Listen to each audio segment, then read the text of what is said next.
What's up, guys? Welcome back to the channel. I'm Billy Collins. MATJ. And this is Magician. And the Jock. Today we have a special guest, the Viral King himself. The Viral Viking. No, we got Mr. Gabriel, and I butchered it before. Eklund is how I say it. I've been called a lot worse. But how do you pronounce your last name? Original pronunciation is Eklund, but in America we say Eklund. Eklund. Okay. You're friends with Peyton, who was just on. Peyton is one of our heroes. I enjoy the times Peyton and I get to spend together. You know, I've gone out with Peyton a few times, and he's a great kid. He really... Yeah, he brings a really cool energy, but you bring a really cool energy too. And anyone watching now who has graced Billy's office, Jack's Waterfront Bar and Grill. Best office on the waterfront, by the way. Gabriel is one of the bouncers there. I prefer greeter. I would rather do more greeting than bouncing. He checks the receipts as they leave. That's right, that's right. Gabriel is 9 feet tall. He's a good friend to have. So I love watching when I'm out and just seeing like people who are, because we just got through at Big Rock, so there's a lot of people not from here. A ton of people now. And the Viking walks by, and literally 100% of them say, "Holy shit!" Now we do have. They're like, you have a unique look. You have the beard. I mean, and you will wear the eyeliner stuff. It draws women into your eyes. That's what you told me. It does, it does. People do get that almost like a celebrity status look to you. So before we get in, introduce yourself.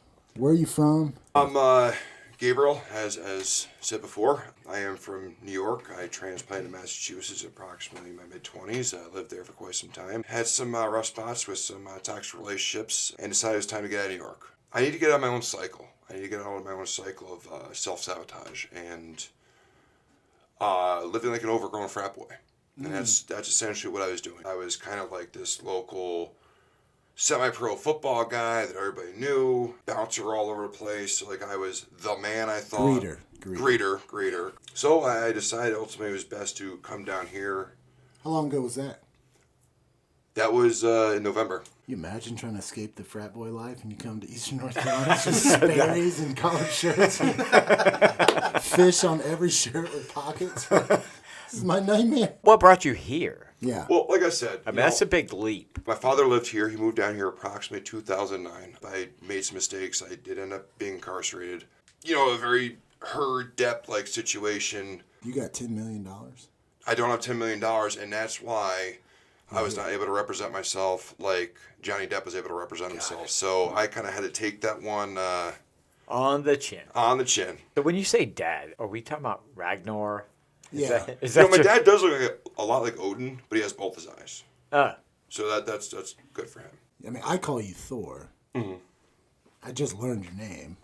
You're writing it up there. I think I'm in your phone as Sebastian. So I do it. it's all Things good. I do for you. Under the Sea is your ringtone as well. We also got young Jock on the 1s and 2s over there. No camera, but he does have a microphone. Okay, but we're in It's the a process. new one. It doesn't work yet. I feel he does need to be on camera because he does resemble Chris Hemsworth an awful lot. He does. So. Hey, y'all keep talking. Keep. It's Tell not- me more. It could be Danny DeVito. Both of them have money, so we're good. But I see you've got Thor's hammer around your neck. I do. Mjolnir. You've got some Nordic tattooage going on. Yep. Growing up, my father made me very aware of my old gods. He would often reference my older gods. My one moment came about 6, 7 years old. My dog's name was Odin growing up. And I can distinctly remember my father going out to the back porch and he would yell, "Odin! Odin!" It was more than just my dog.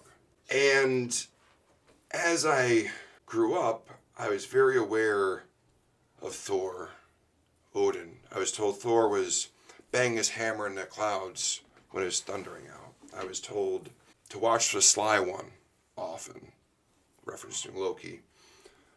When my dog Odin died, I can remember my father chopping wood. And I'm sitting by Odin's grave. And I said, "Dad, did Odin go to heaven?" My father looks down at me. He says, "Odin is dining with the gods in Valhalla." Whoa. And I'm going to Sunday school, so now I'm like, well, what's Valhalla? Valhalla is where your ancestors go. Now I'm totally blown. Whoa, wait, I'm told about heaven, I'm told about Jesus, but now we got Odin, Valhalla, like, what is going on here? Wasn't there a movie about that? All dogs go to Valhalla? That's the remix. It's the heavy metal version. That's the heavy metal version. That's the sequel. We might just named his YouTube channel coming up. All dogs go to Valhalla. And so as 7-year-olds do, they begin to think. And they wonder. And they question. Well, hold on. I'm being told this in Sunday school because, like, you know, I'm being sent to Sunday school, this and that. But now I'm being told by my old gods. And Odin comes with the wind. And Thor's in the air with the thunder. And now, of course, kids are cheap labor. You know, so you can work all day for a really cheap pack of baseball cards. Well, I decided I wanted to get Marvel cards that day. Do you remember Marvel Series 1? Mm-hmm. In that pack of cards, Odin, Thor, Loki. 3 in a row. Look, I was so excited. Those are my gods.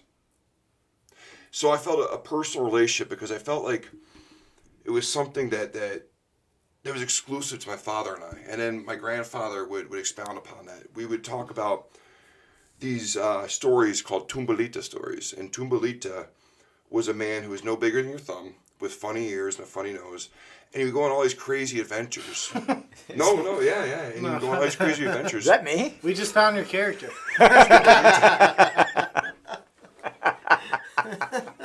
I'm sorry, you set that up too good. That's why he started telling you. Okay. So, I would hear these, and it was like this mix of like Lord of the Rings, and there was some scary, dark, like before bed stories that would keep me up at night because there were like dark riders and snakes and dragons and skeletons, and I always just thought we were a weird family. Not until the show Vikings came on did I would try to read about Vikings, but I couldn't understand it. Like if I saw a documentary on Vikings, I felt obligated to watch it and respect it. But not until the show Vikings came on did I really start to dive into it, because I could put like faces to like what I was reading. I was about 4, and we were having a barbecue down at the lake. And there was a hot potato wrapped in tinfoil. And my dad told me to move it off the fire. I dropped it. He goes, son. Of course your dad's like 9 feet tall at this point. He's looking down at you. Especially And you were 6'1" at the time. I was 6'1" at the time, yeah. So he's looking down at me and he says, son, you're shaming your ancestors. Who are my ancestors? The Vikings. Grab the potato and put it on the table. Bam. Another key thing that I remember from my childhood which really shaped me was when I was getting blood drawn. And like any child, I'd look away.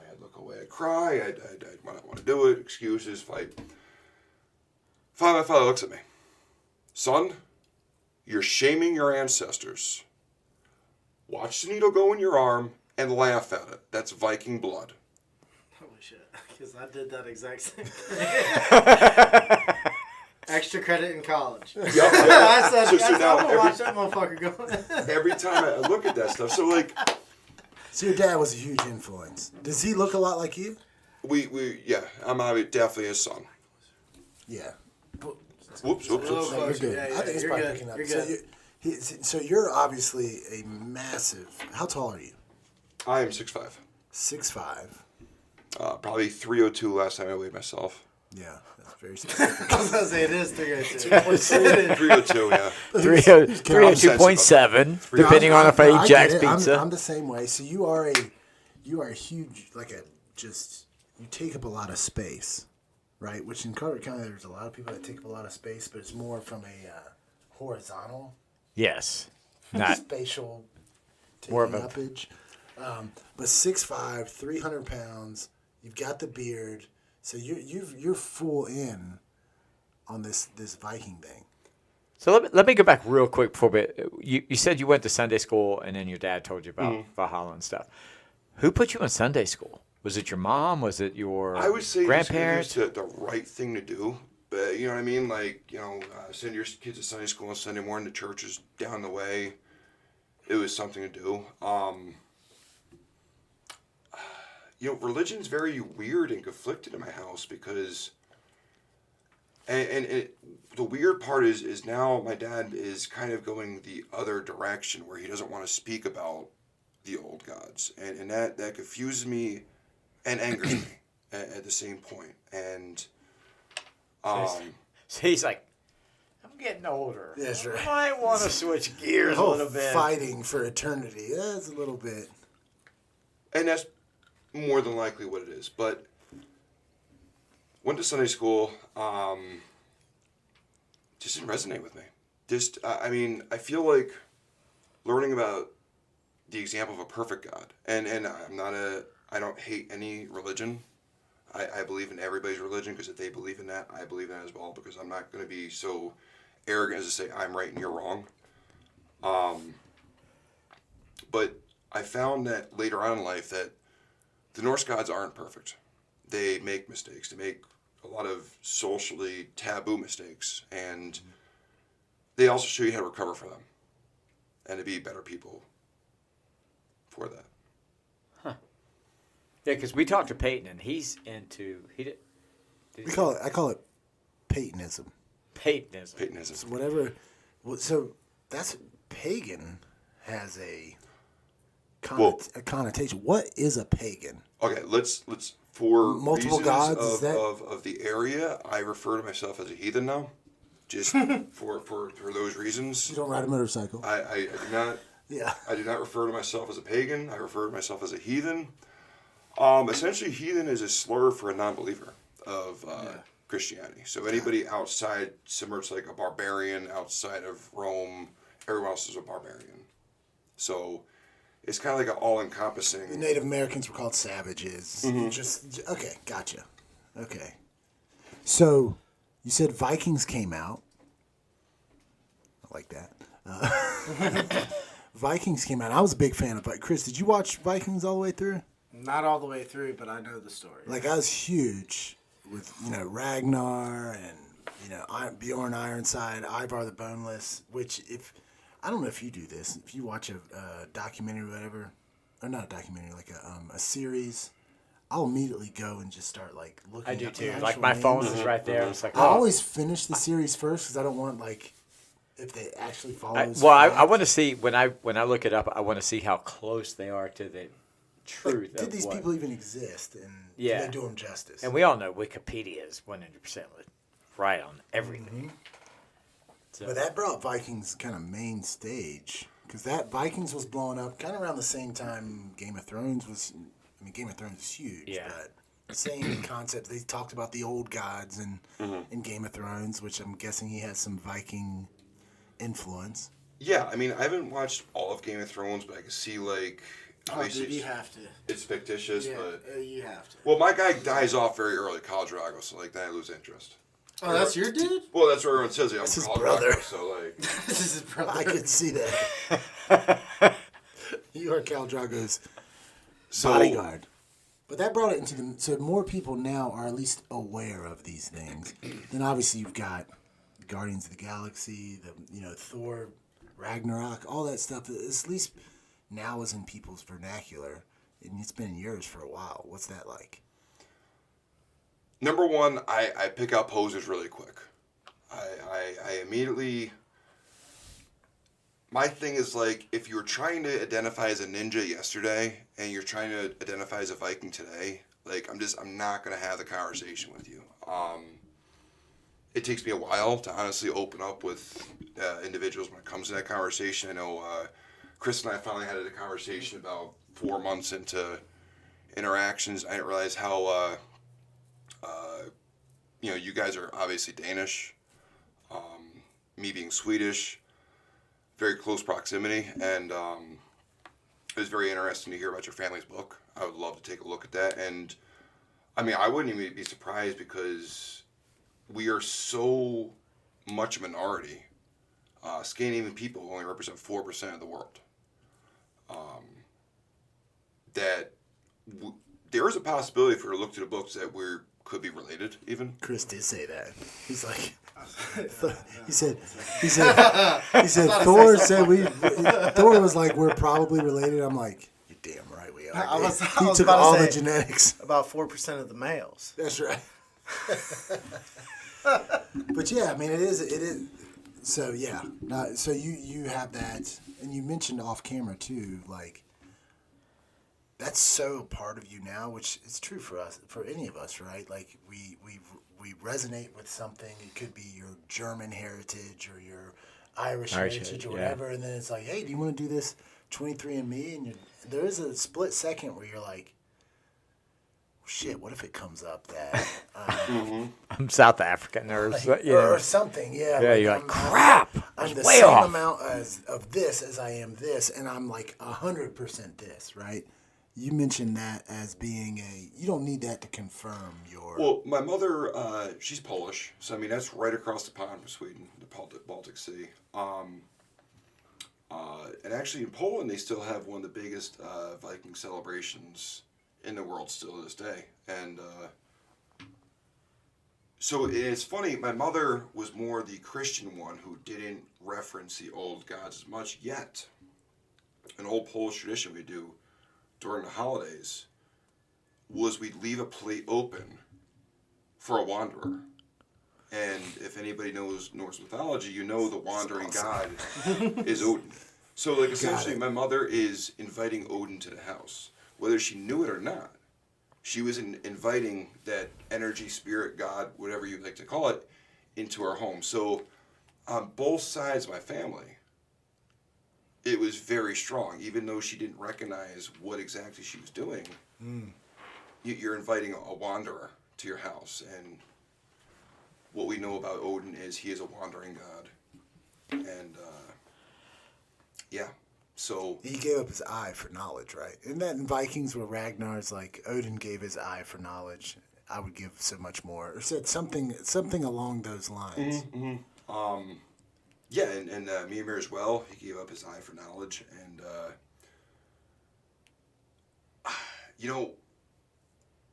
I read the Havamal in a very different light now, especially after what I went through personally. Okay, what is that? Essentially, the Viking Bible. And pull that just a little bit. Yeah, there you go. Essentially, the Havamal is the Viking Bible, and it's very similar to like Psalms and Proverbs, where it's very quick, like sayings and ways to live. But parables, a better way of putting it. I see it as a story. I see it as a story of Odin's ascension into godhood. I see it as a story about himself. I see it as a story where he realizes that he was acting like a miserable man when he's younger, a foolish man. He references himself as a foolish man, miserable man, a drunken man, a spiteful man. And he, too, falls in love with a very witchy, vengeful woman who makes a ton of crazy accusations about him, and he is exiled, and he must find himself. And I see the World Tree exile for 9 days as almost him laughing about, in another book by the 9 books of the Danish history, Saxo Grammaticus Saxo, however you pronounce it. I think it's Grammaticus Saxus. Grammaticus Saxus. Okay, it's one of the ones. AKA Loki. He references 9 years of exile. So like I feel like that's Odin actually essentially talking shit about what he learned about himself. He came back stronger.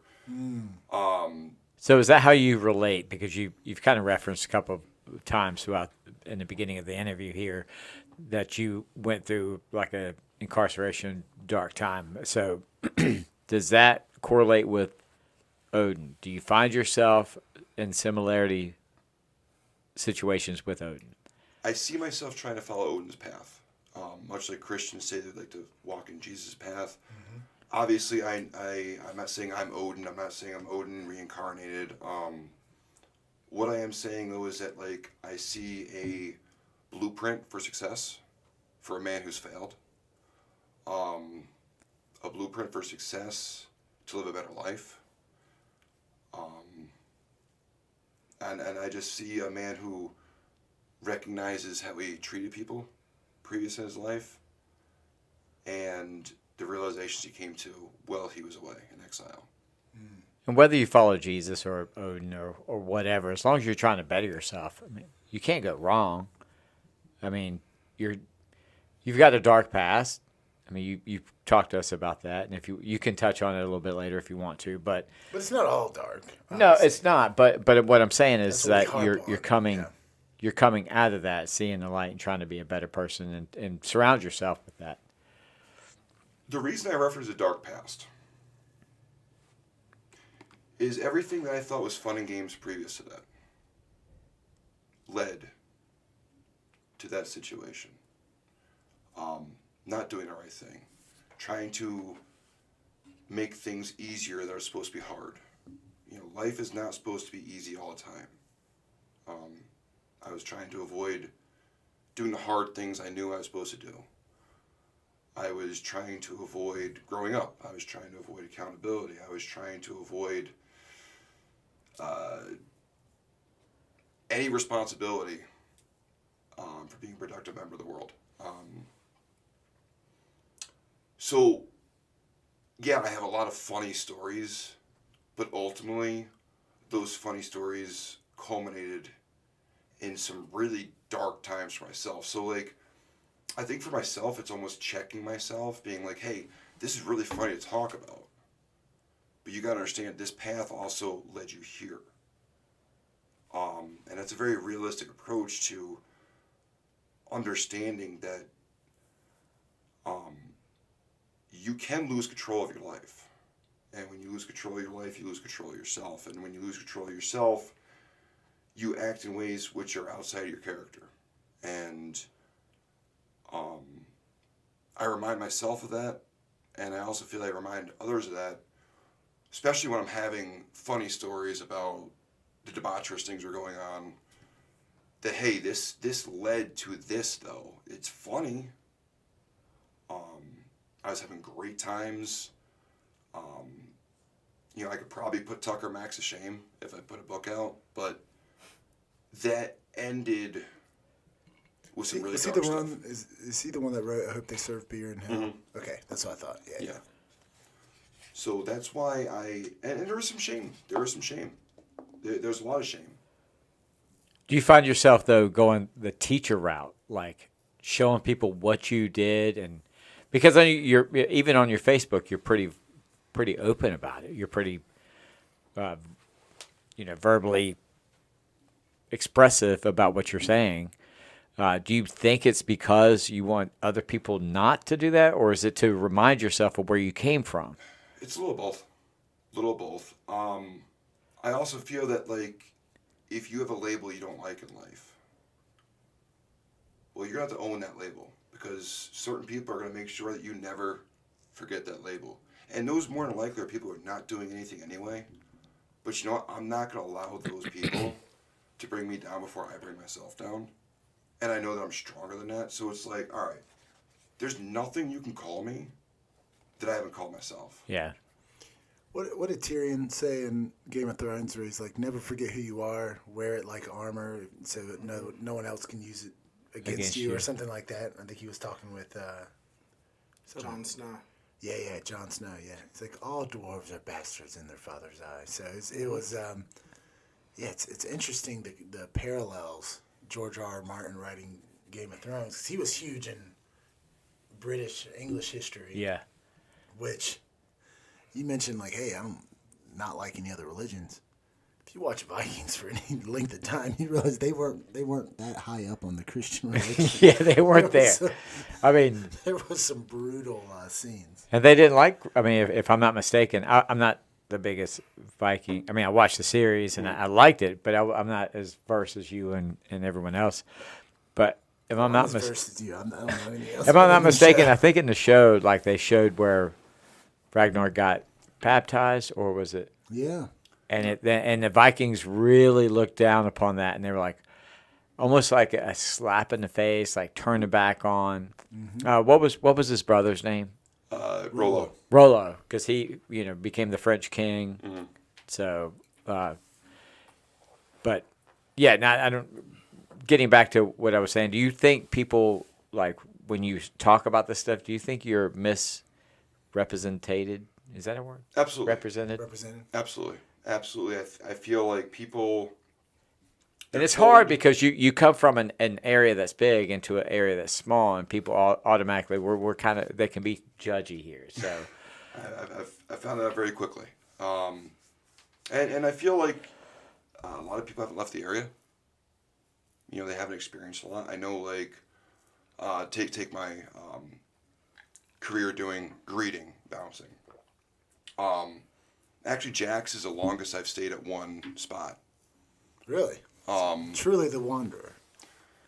I've always felt that I would stay at a spot for 3 or 4 months and then just strategically get out and go somewhere else. And because of that, I developed a very big social network, and I would go totally outside a circle, and I met a lot of people that way.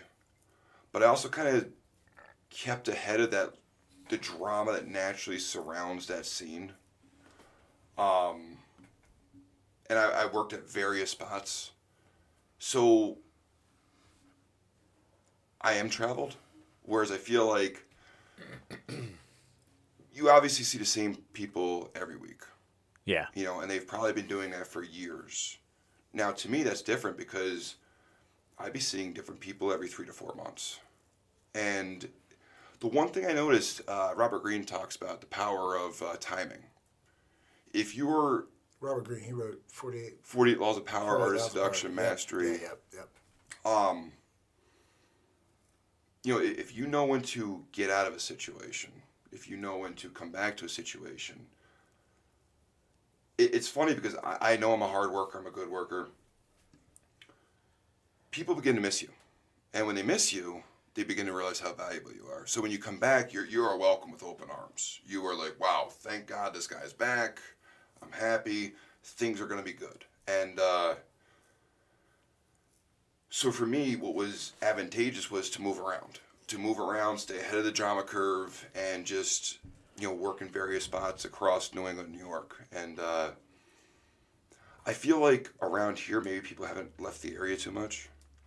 And so they're not as well versed. You know, when I talk to people outside the area about my situation in depth, especially from the north, they understand what's going on there with kind of,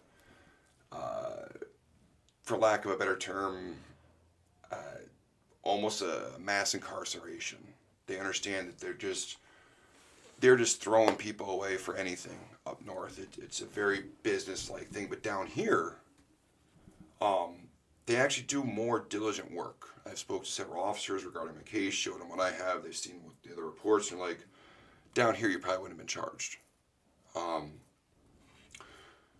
So there is different cultures, so you really have to really do something bad down here to end up in prison. well, they don't want to do paperwork.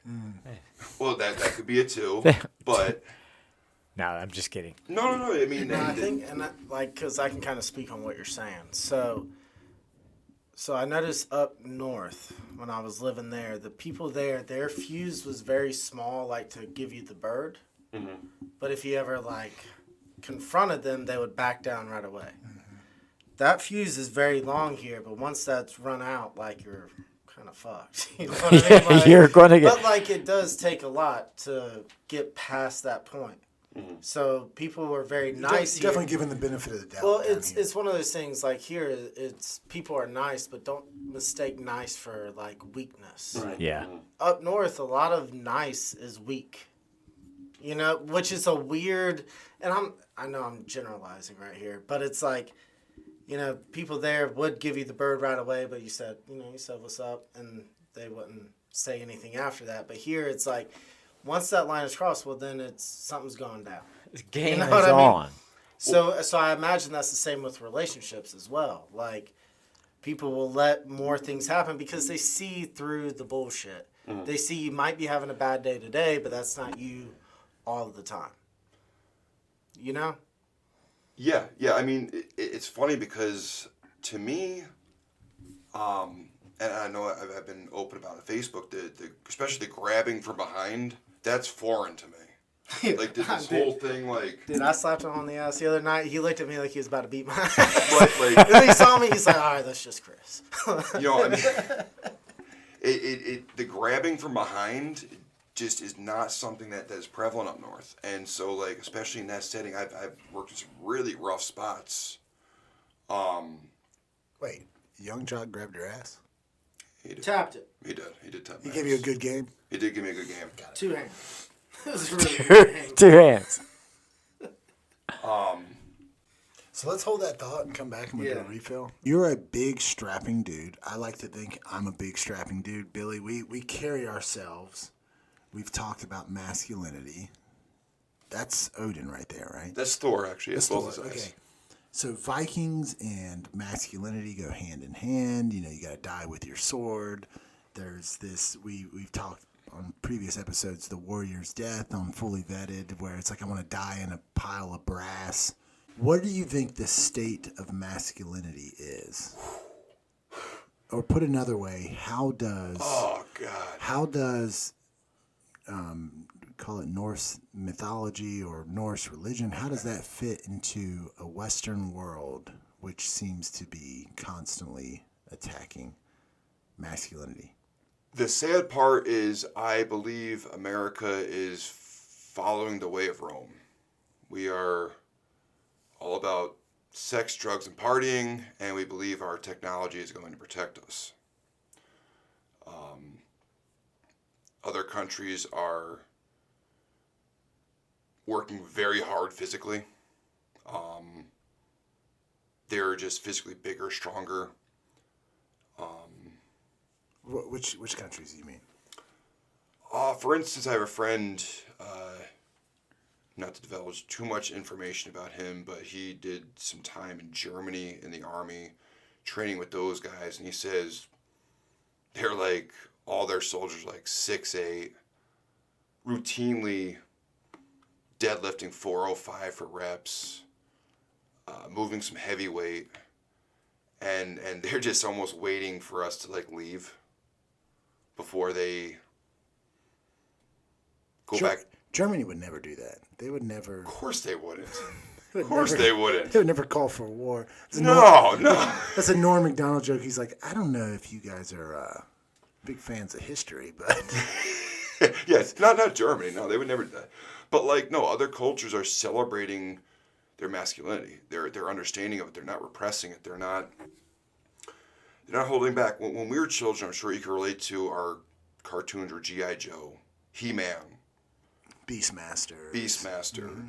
You got Teletubbies. What's the other one? The PJ Masks. I mean, this is what our children are watching. And, you know, G.I. Joe in the intro, they talk about G.I. Joe, the real American hero. That is lost. That is lost on a generation that wants to be soft, a generation that's not willing to be accountable, a generation that is not willing to admit when they're wrong. You know, I think part of being masculine is the ability to admit when you've been wrong, when you should do better, when you could do better, when you will do better. What's your definition of masculinity? You know, it's funny because it comes up to me so much, especially, you know, at work. Because it's one of those terms like success, which my definition could be different than yours, but we got to get a working definition of masculinity. Working definition. I think it's definitely a definition in progress, and it changes daily. It can be changed daily. Any intelligent individual is able to change their perspective with a good argument. I do believe that. So a definition of masculinity. How big are you mentally? And I don't care about size physically. I care about size mentally. Because at 6'5" and 300 pounds most of my life, I've operated at the 4'5" mark. Now I feel like I'm finally about maybe the 6'1" mark. But, you know, one of my greatest influences in life is 5'6", and he's about 10 feet tall mentally. So what are you able to bounce back from? What are you able to own up to? What are you able to make better? What are you able to give back? What are you able to teach? What are you able to help others with? Again, trying to make things easier that are supposed to be hard is definitely not a masculine thing to do. So as far as like a Webster's definition, I mean, you could have a whole book on your definition of masculinity. I don't think that you can encompass it in like a 20-word, this is what masculinity is. But it's hard to defend something that's so abstract, right? So I think the nations, you mentioned Rome, nations go through different phases, right? So it's bad times create strong men create good times create weak men create bad times. So I think there is that discontent is a human condition, right? Discontent is what drives innovation. It's why we got out of the cold, went into the cave, and now it's like, well, I want something more than a cave. And now I want something more than that. So my working definition of masculinity, and we've talked with, and Billy is behind the Chris Young Jock. I had to take the role of producer right now. So it's the jock and the jerk. Nice. The jock and the strap. But we had Chase Martin on, and we kind of worked together. And I'm like, Chase is like a civilized lion. Right? He's a civilized lion. Jordan Peterson talks about that. It is having a very high capacity of violence and keeping it under voluntary control. Yeah, Jordan Peterson says, be a monster and then learn how to control the monster. It's the Beauty and the Beast thing, right? So that's what I think the struggle in society now is there isn't much immediate incentive to be physically fit, right? We're living longer than we've ever lived, but we're arguably unhealthier than we've ever been, right? So it's like on one hand... Well, it's the big pharmaceuticals. But you have that and just technology in general. Stuff that would kill you back in the day, it's like, take a shot. Like an antibiotic would knock it out. So I look at it as being a civilized lion, which I would argue society is in the mode of creating vegetarian lions, which is telling a lion, hey, look, your natural instinct is wrong. It's evil.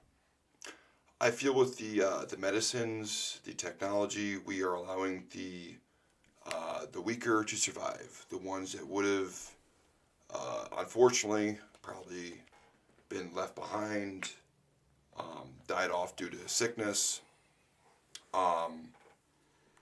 Which is a good thing. We don't. It's a good thing, but someone handed them a megaphone. Then they want to be masculine. And how are they going to be masculine? Well, they can't necessarily come up and punch you in the face. They're not going to. They're not capable of it. They're not capable. You know, I always say, like, if you're willing to punch someone, you better be willing to take it back. Or don't do it. What Joe Rogan say? No one wants to learn how to fight. They just want to kick somebody's ass. Right. Fighting is getting different. hit. Like Fighting that's like hurts. the other in the NFL. We used to always say, "Hey, look, they're paid to play too." Like you can have the best game plan in the world. They're paid to play. But so we make laws, and laws are that's the weak man's way of getting order, getting control. Laws are necessary to a certain degree.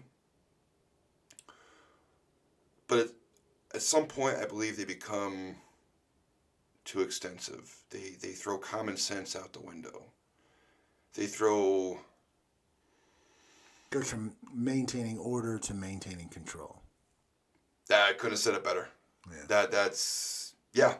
And we are a nation of control. We are a nation of trying to control every little nuance in our lives. I mean, you look at a situation like, you know, everyone says, oh, so-and-so got their kids taken away by DSS. That's such a tough one, you know. In some regards, it's very necessary for DSS to step into situations.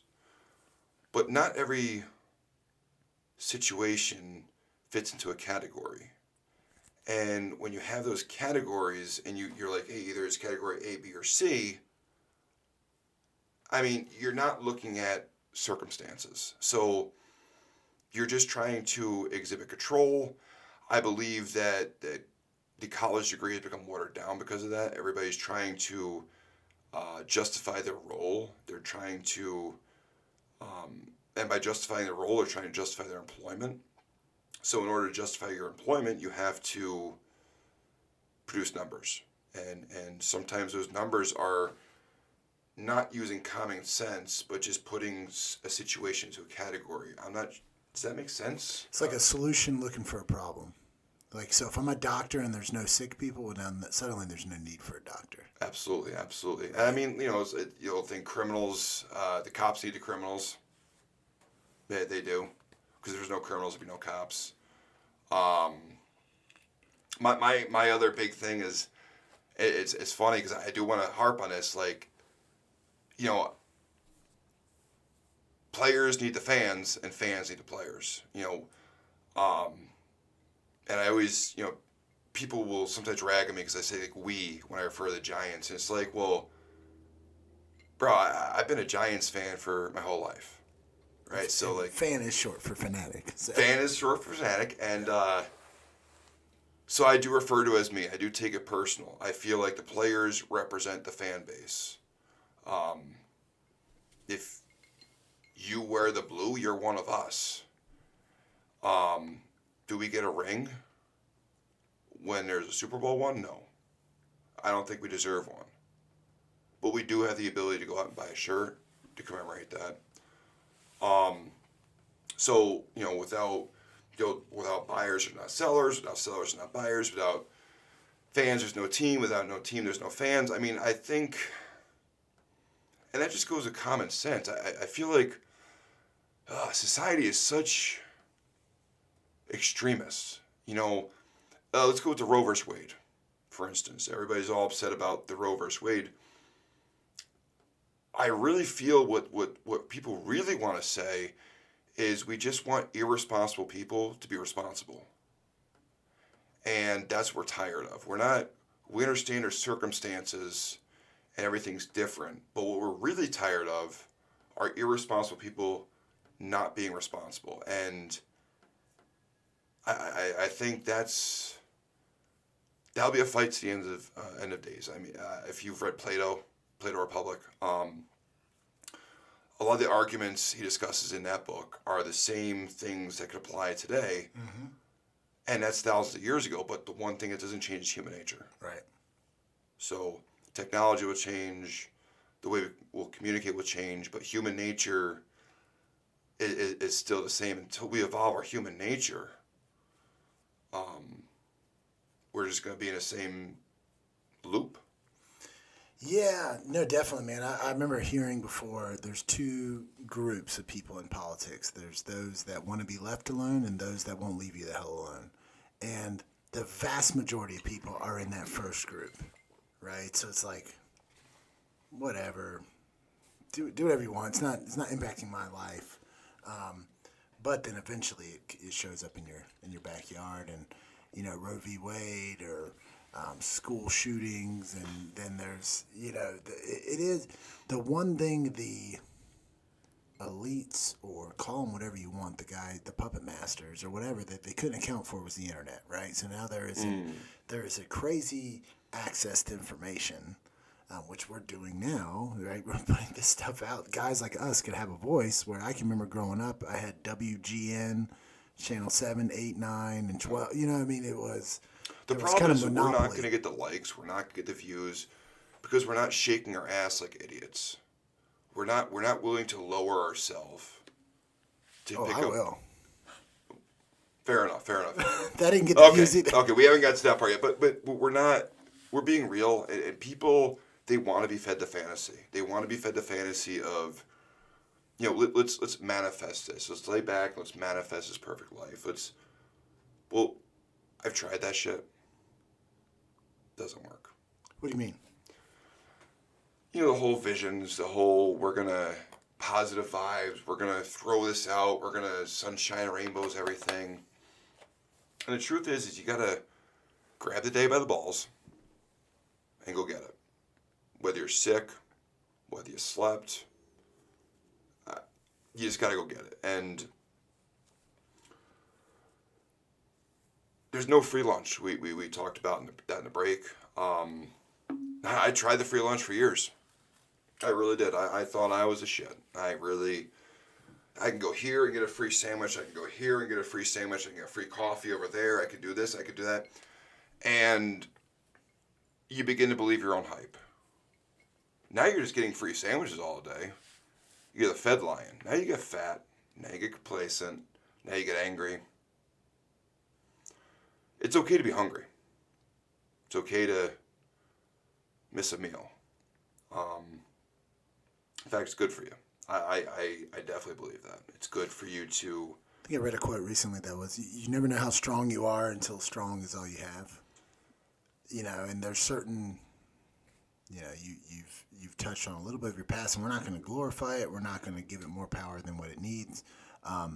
But when your back's pushed against the wall, that's when it reveals the man who, you know what they say, failure reveals the man to himself. You don't learn a lot out of success. You learn a little bit more out of failure. And I would argue against, respectfully, the manifesting. I think people So I believe in life we don't get what we want. We get what we are, right? So if I want to change what I get, I got to change who I am, right? So you have to identify as someone who grabs the day by the balls, right? Because willpower, just like any other muscle, it's going to tire. You're going to eventually just say, what's the point? Whatever. So Gabe goes to sleep seeing a warrior. Well, you're going to wake up and you're going to do what warriors do, right? The zebra doesn't ask why his stripes are black. They just are. So that's what most people get manifesting wrong. They get law of attraction as just be lazy. It's not that. I call it effortless effort, right? You see yourself as a warrior, you're going to put a shit ton of effort in the gym or a shit ton of effort in life, but it doesn't take effort for you to go to the gym. Does that make sense? Discipline. Because willpower is long gone. Willpower, the joy of the gym is long gone. You know, in our early 20s, we go there, we get that great pump. I would argue, I still have it though, but I've convinced myself I enjoy being there, right? That's who I am. Okay. You know what? Let's own it then, If you think so a lot of us think as without, so within, right? We think our opinions are based perfectly on fact, right? But there's a reason why eyewitness testimony is so unreliable in court, because 5 people can see the same thing. 5 people can have 5 different perceptions of it, right? Well, no, he said hands up, don't shoot. No, I never heard him say that. Now you got 2 people 3 feet apart seeing the same thing. So I always talk to people about, there's been so much damage done by those who have tried to bend the world to themselves versus changing themselves and changing the world. What did Gandhi say? Be the change you want to see in the world.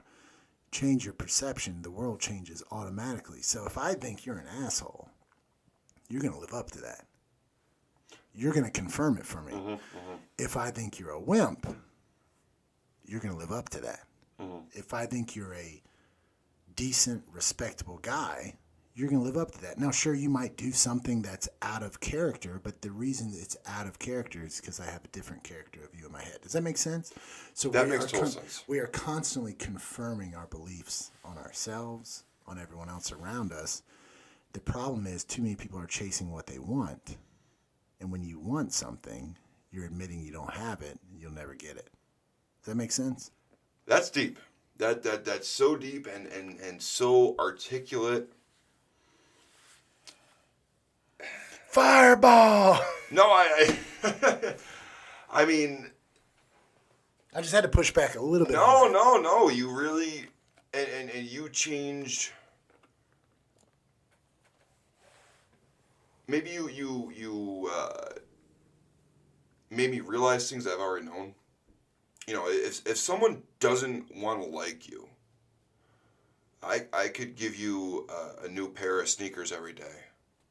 Oh, he's just giving it to me to manipulate me. Or he's doing that to gain control. You know, if someone wants to like you, I could say hello to you every day. So, I guess that person already knows how they're going to perceive you, regardless of what you have to do or say, and you actually maybe come to a lot of realizations about myself. People are going to like you, and they're going to like you. People are going to hate you, and they're going to hate you. Yeah, that was definitely deep. You definitely exercised my mind. But here's the difference too, right? Because I have an image of you, but I also have an image of how you see me. Right? I see you like a god. So if I see you as someone that like is critical of everything I say, right? I'm going to defend everything I say because I'm going to be anticipating that, and you're going to be critical of everything I say because you're going to sense that weakness. You're going to sense that. You see what I mean? Like it all as within, so without. It literally, and this is something, Billy and I grabbed a hold of a couple months ago, and we all do this unconsciously, right? We're all giving birth to manifestations we didn't know we conceived a couple months ago, right? Life feels so random, but when you grab a hold of this is in every religion in the world. The Bible talks about, the weak say, I am strong. It doesn't say, hey, weak, go work out for a long time, go bust your ass, and be iron strong. Sharpens iron, right? Well, that, but it's also like let the poor say, I am rich. So it's embodying that today, and then the rest falls in line. Is that right? So we train people how to treat us. So if you believe everyone is afraid of you but thinks you're an asshole, they're all going to prove you right. The quickest way I can change you is to change my image of you in my head.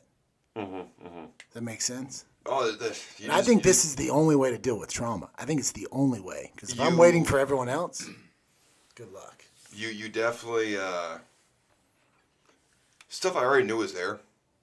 Maybe sometimes like you don't believe your own convictions, your own thoughts, your own beliefs because you think like, hey, Robert Greene could say it better because he's the publisher.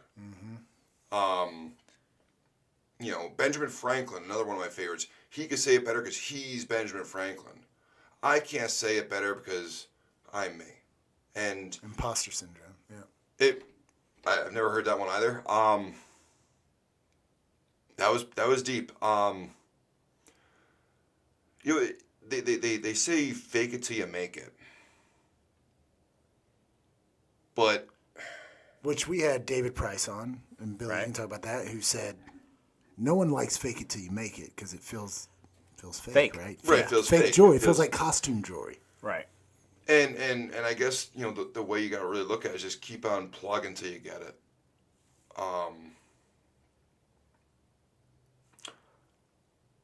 I've always believed that I was supposed to be somewhat of a teacher.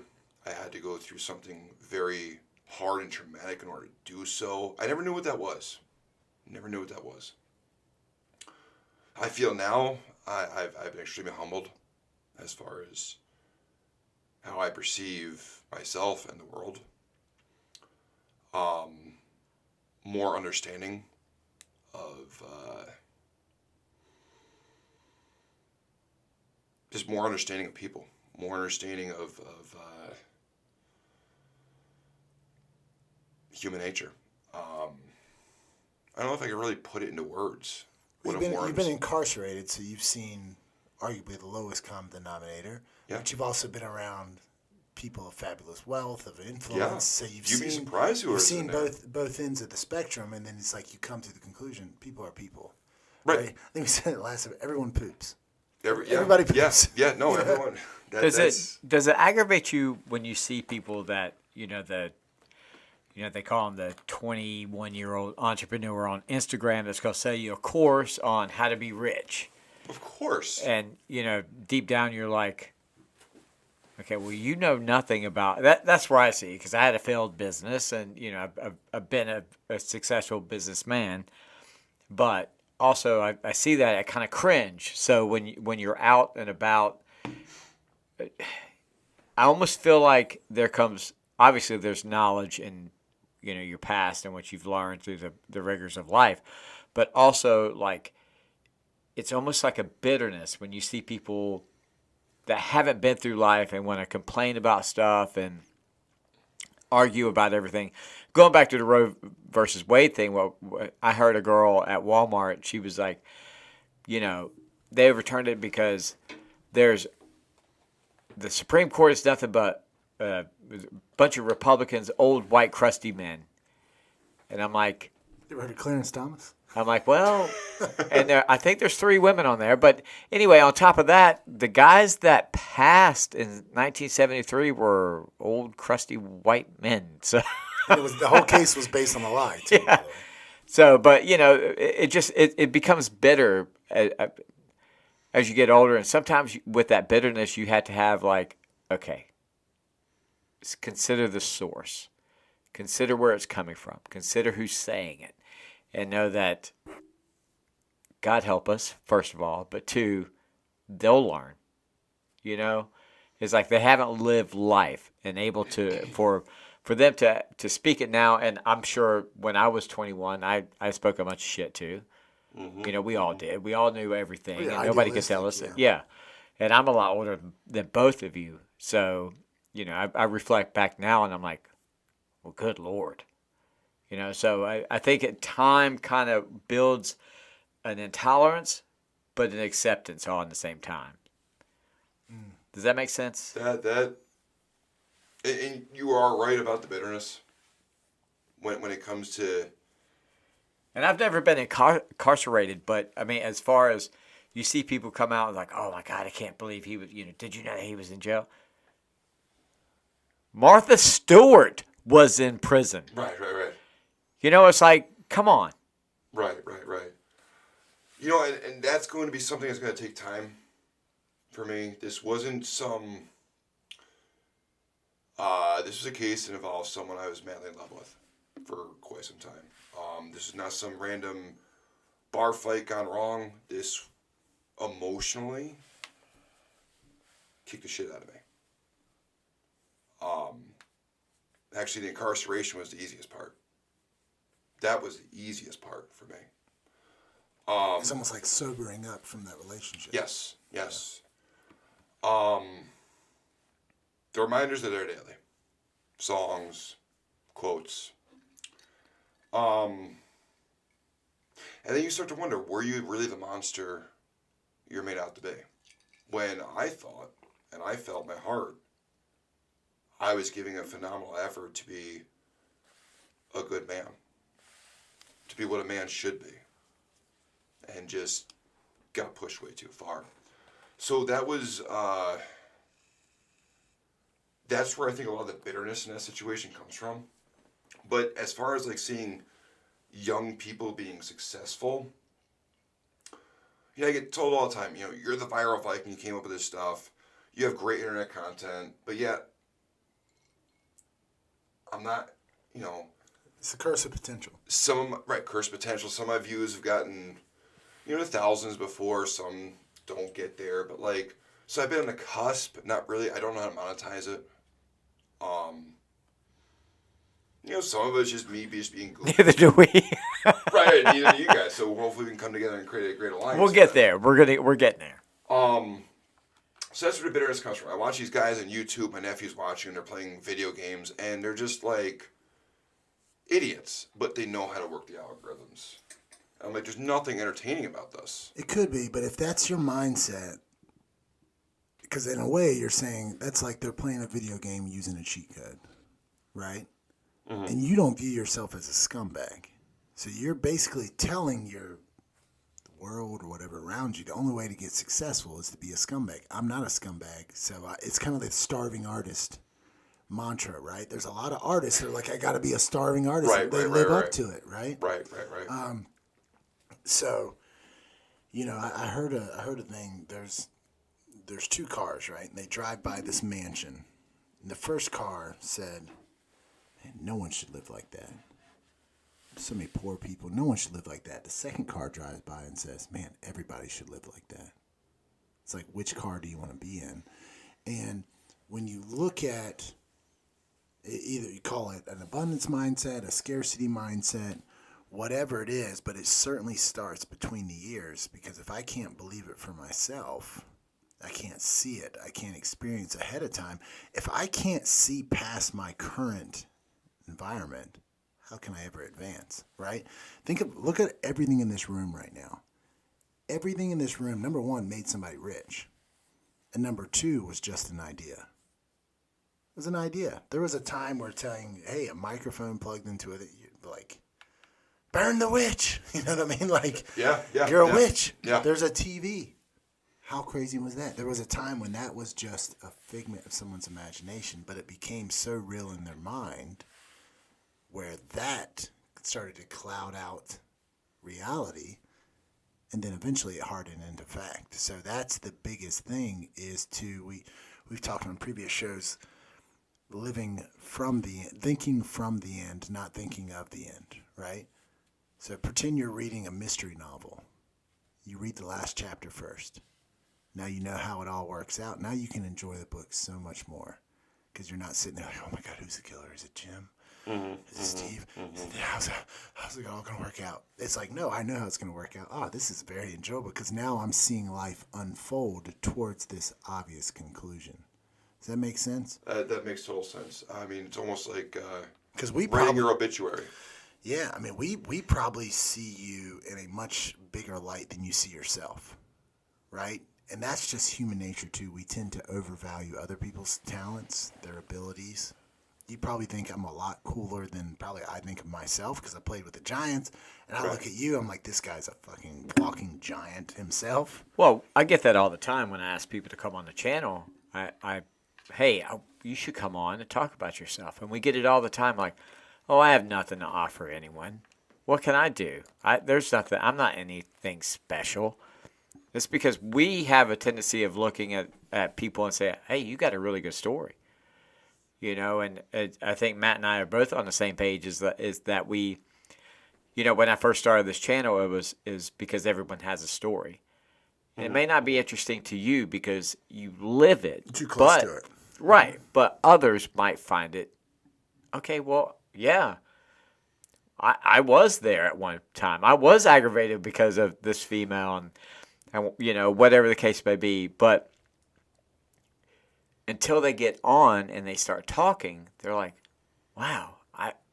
They start to see themselves a little differently. And that's, to me, and I'm sure Matt will. It's addictive. It's addictive, but it makes us feel good because we brought that to life. Yeah, man. You know, we showed the value within each one. And then at the end of the day, I think we all need to do that. We all need to try to find the best in each one and try to bring that out and show them. Say, hey, look, you are special. Mm-hmm. Seek first to be interested. And that's what you're very good at that. Like, you're naturally very charismatic. You're very, like, show interest in other people, right? Now, you might argue, well, I kind of do that. It's like a defense mechanism because I don't want people to peel back the layers of me because my past, blah, blah. You know what I mean? Whatever, however we justify it. See, I just regurgitate. Boom, that's it. Boom, either accept or don't. And then, so, like, I feel like I get that out there, and then, like, we can go from there. So, what do you see the future for you? In the future, I would wave a magic wand. Wave a magic wand. You know, I don't see myself working in an office. I don't. That's not me. The TSP reports aren't done, Gabriel. I would love to see myself as the guy who ends up with his own landscaping outfit again. I would love to monetize the Viral Viking. I'm not saying to be the biggest internet star in the world. Why not? I mean, you're damn close to it. I mean, you're 6'5", 300 pounds. I mean, okay. You got there, but like, so and you're right. You got me. The subconscious has very subtle ways of showing down. You got me. Okay. So I would like to make money doing that. I would like to have my hat in different arenas, if that makes sense. I wouldn't mind being the guy that works the door and saying hello to everybody, mentoring young guys. I understand it's not a future in doing that. I understand that. Why not? It's just not a future being a bouncer. You know what I mean? Like, it's just, I thought you meant mentoring younger guys. I got right. Greeter. But the Viral Viking can be the mentor. For myself, I do need to return to working with the earth. I do need to return to the sun on my back, a good day's sweat, my armpits stinking, going to the gym. I enjoy that stuff. That makes me feel masculine. That makes me feel good about myself.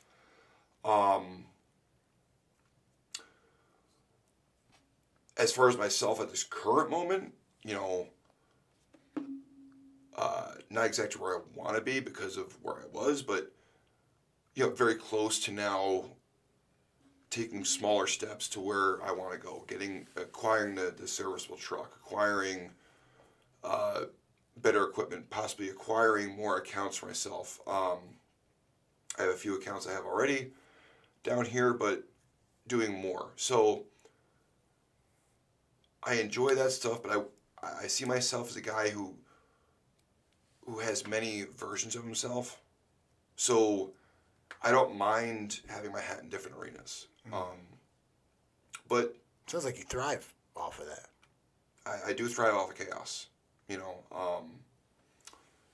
Yeah, I do. I can't be in one spot at once. So that's what I would like to do. I'd like to. We spoke about an idea about with another t-shirt company talking about possibly making a walking coupon for the area with the Viral Vikings, Filthy Heathens, Morehead Morons edition. You have a different seasonal shirt that if you wear, it would be ridiculously advertised in the back for different establishments. Maybe you get a free draft beer over here. Maybe you get a free sandwich over there if you wear the shirt. But it would change by the seasons. So you're like a walking coupon. So it'd be funny. And that's a cheap shout out right there. The Viral Vikings, Filthy Heathens, Morehead Morons edition. Join. It's moronic. I see you have a ton of ambition, but I can sense, and the reason why, this could be projection on my own part, but we had a show little while ago where it's like, I had a vision of like a pool stick, right? And at the end of the pool stick was a balloon that said success. And it's like, no matter how fast I ran at it or how slow I ran at it, it always was just out of arm's reach, right? Success was always some future thing, right? The reality is life, and you're getting older now, you're realizing this too. Like, the older we get, the more we become who we are, right? Life is just a series of right nows. The past is just a bunch of former right nows. The future will just be a future right now, right? So it's like... Time is relative, right? It's a bunch of right nows. It's a bunch... we're all waiting for some, like, success is we've got the tracking number. It's on its way. Mm-hmm. What's the delayed toast that goes on? The past is history. The future is mystery. Today's is a gift. Like that, yeah. That's why, or it's a present. That's why it's, I don't know, whatever. Yeah. It's funny. The more I learned about Billy as a man, I really didn't know too much about him. I knew he had the show and everything.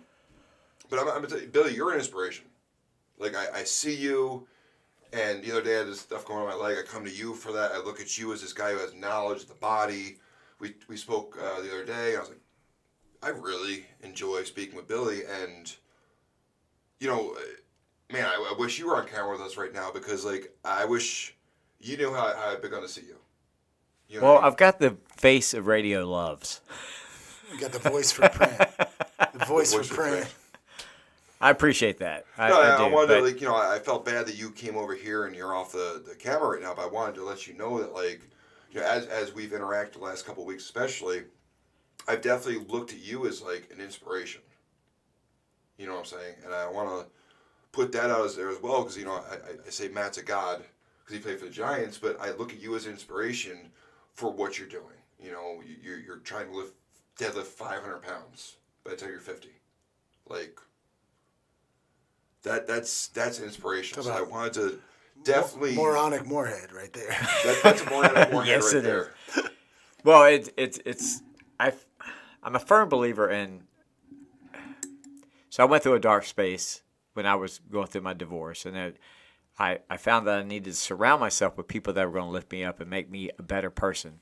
People that I felt at the time were better than me. It's like, for example, me and Matt have known each other for 10 years, and we've all been back and forth. But for the past 2-3 years, since the divorce, he's been there to help me and pull me up and to say, hey, look, stop being a little bitch.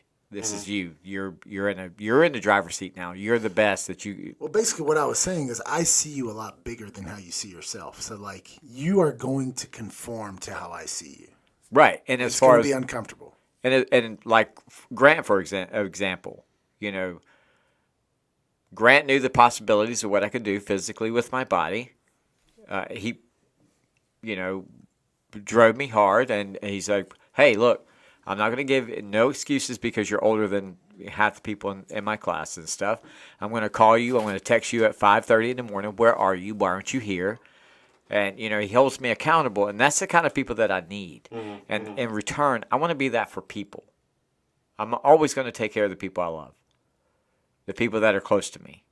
So, but if like you see it, and if others can see that, then, and if they can do the same concept and take care of others, maybe we won't have these shitty little conversations on the internet. Maybe we won't have these shitty attitudes. Maybe we'll go back to 9/12/2001 when we all had the flags out and we all became one person, one united nation. I know we're getting a little off the topic and deep here, but I really feel like we've gotten to a point where hatred's gotten more prevalent in our life. And I'm too old for that shit, and I'm ready to have a good time, and I'm ready to move forward from that. Do you feel like it's cyclical in society, though? I mean, like... I think it's always been there. Pearl Harbor brought us together. 9/11 brought us together. Is it going to, unfortunately, take a tragedy to wake us up? It's like a reset button, almost. Could be. I don't think it requires that, right? So you take two people in the same world, two wildly different worlds, right? It's like the homeless guy has money problems, Warren Buffett has money problems. Like, which money problems do you want to have, right? Same world, their perceptions are very different. So I see a 6, you see a 9. yeah, Yep. it just is what it is. So, I mean, I see really big things for your future because I see like a really big like present. You get what I'm saying? To me, it's an eventuality. Now, the problem is this world is filled up with people that think other people's skills are way better than them. Like, everybody's walking around thinking like that. If I say, man, you're a great singer. What if I always told you I felt like a captain without a ship? I need my ship. What do you mean? I need my vessel. I need my way of getting around. I know I can lead. I can know. Then lead. I need to find a ship. I need to look for a ship. You know what I'm saying? Like, so. I get what you're saying, but I would say. For instance, like, you need to find your crew. You need to find your technology guy. You need to find your sound guy. You need to find your PR guy. I'm not so arrogant enough to say that you could do it alone. I used to think I could. But you need a team of supportive individuals around you that believe in you. Right, but because charisma can only take you so far. Yeah, but here's the thing. If you're looking for supportive individuals, and then I'll be somebody worth supporting. Does that make sense? Like, you have to become, you have to become that now. And how I look at it is you are the director, the producer, the actor, the writer of your play for your life, right? So that's one thing no one can take away from us. Mm-hmm. Who was that guy was in Auschwitz or whatever? Frankl. I think it was Frankl. Viktor Frankl. Yeah, it's basically like they can imprison him. They can't take away my mind, my ability to think. So what? Phenomenal book, by the way. Yeah, Man's Search for Meaning. Is that it? Yep. Man's Search for Meaning. So you build that play in your mind. You live in that right now. Right. The other actors cannot help but play their part. They can't help it, right? Most of us are waiting for them to show up before we play our part. And that's just not how it works, right? Like attracts like. So you become that today. Go back to Gandhi. Be the change you want to see in the world, whatever. How you view yourself, who you go to sleep with every night right before you fall asleep, because that's kind of like the doorway into the whatever, into God, into Odin, into whomever, your imagination, your superconscious mind, whatever it is. I think it was Thomas Jefferson that said, "I never want to go to sleep without giving my mind instructions."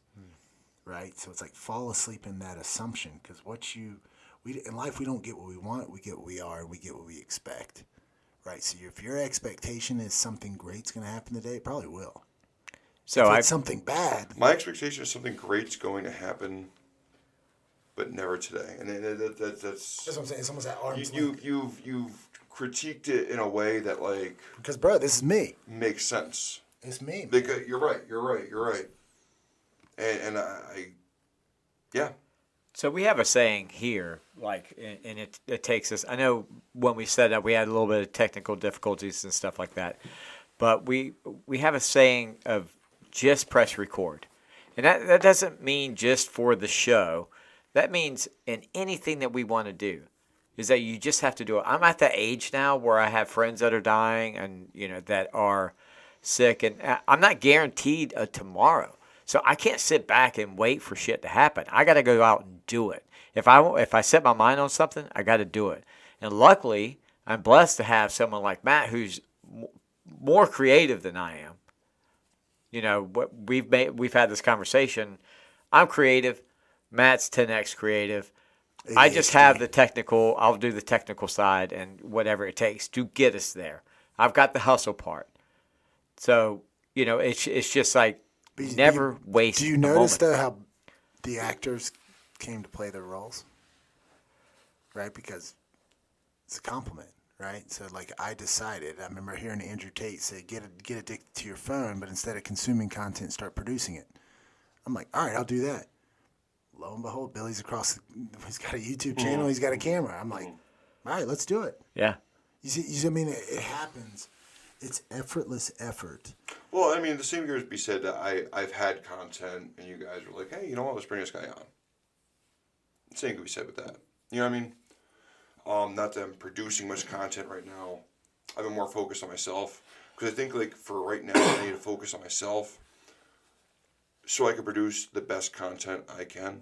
So I could really talk about, hey, this is how I dug myself out. This is how I disappeared. This is how I came back.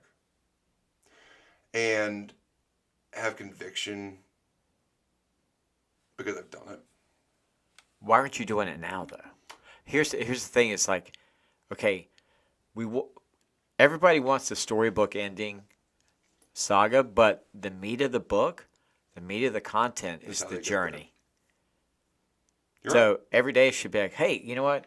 I saw somebody slammed on their head today.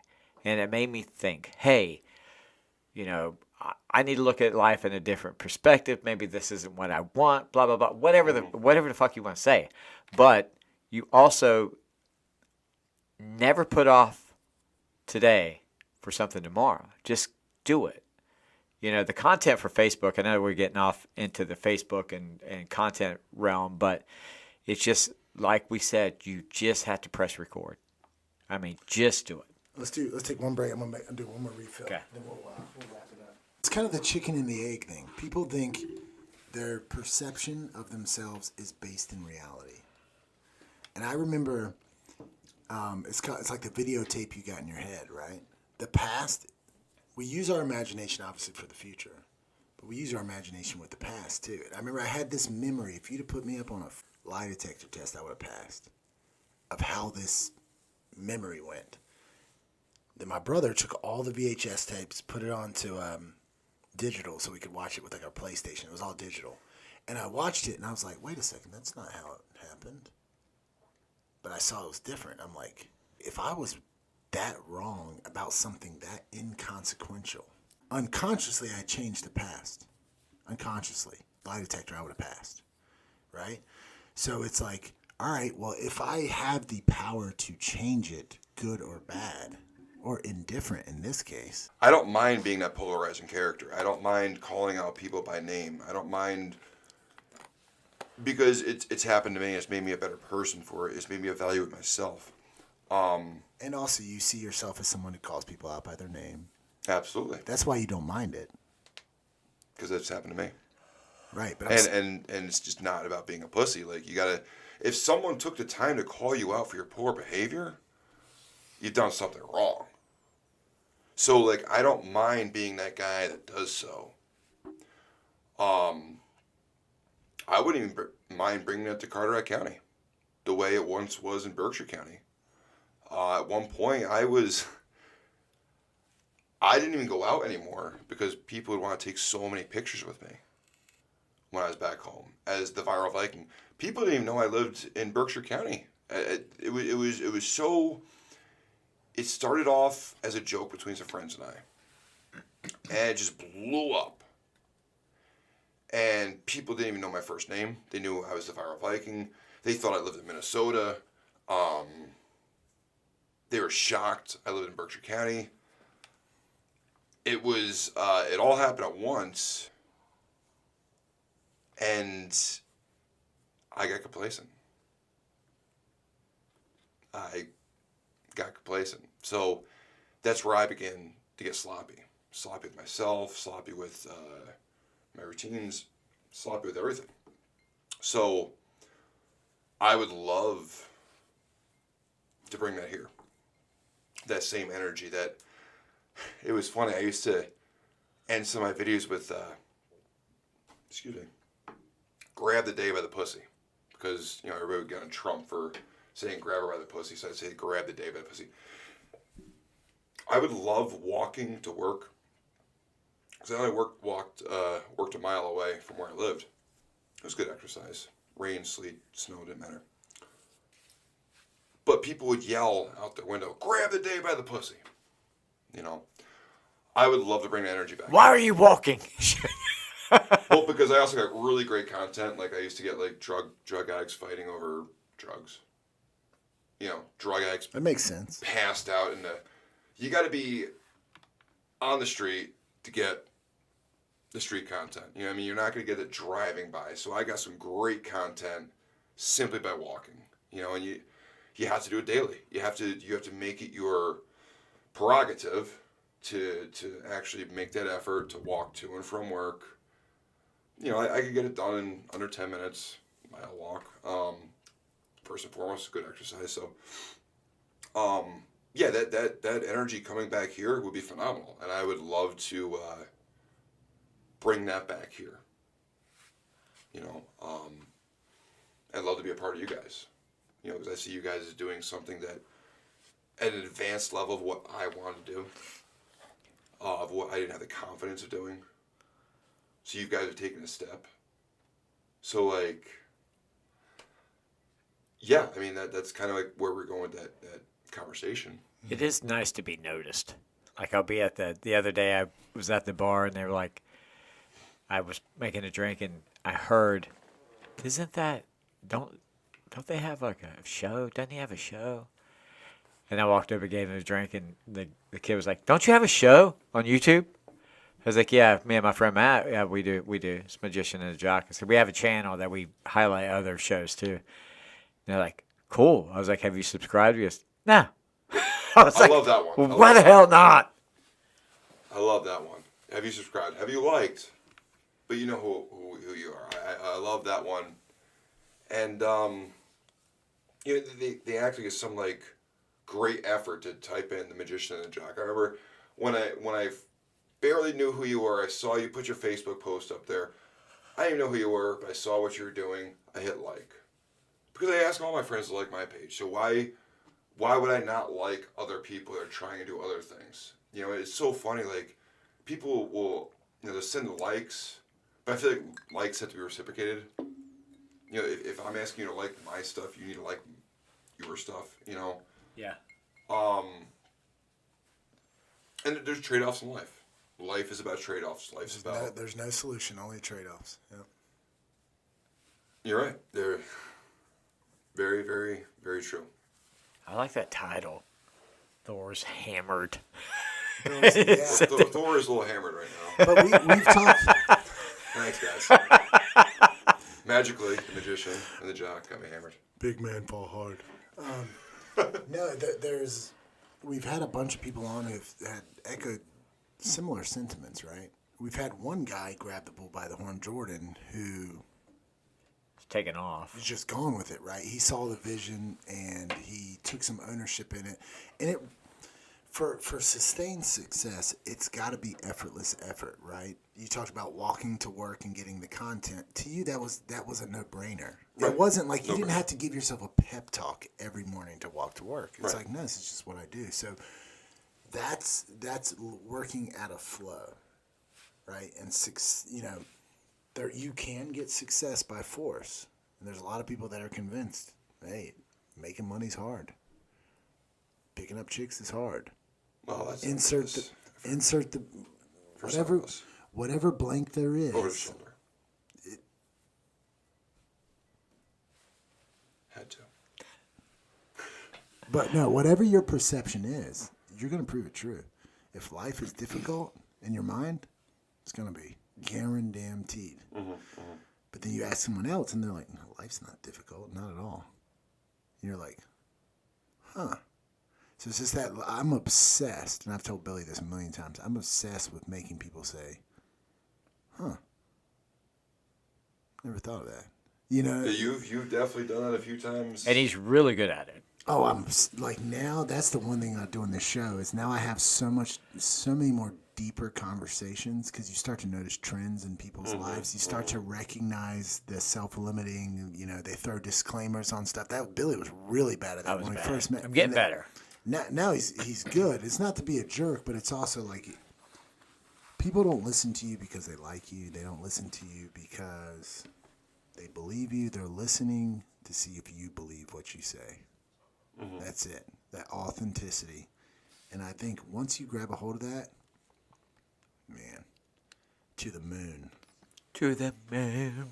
But anyways, Bill, you God, got any parting words? I don't know, man. We talked. This is almost 2 hours later. Fireball. Fireball. Skull. That's right. But man, thank you for coming on. Did you have fun? Yeah, man. Skull, absolutely. Yeah, Hopefully thanks for this doing inspires this. you, man.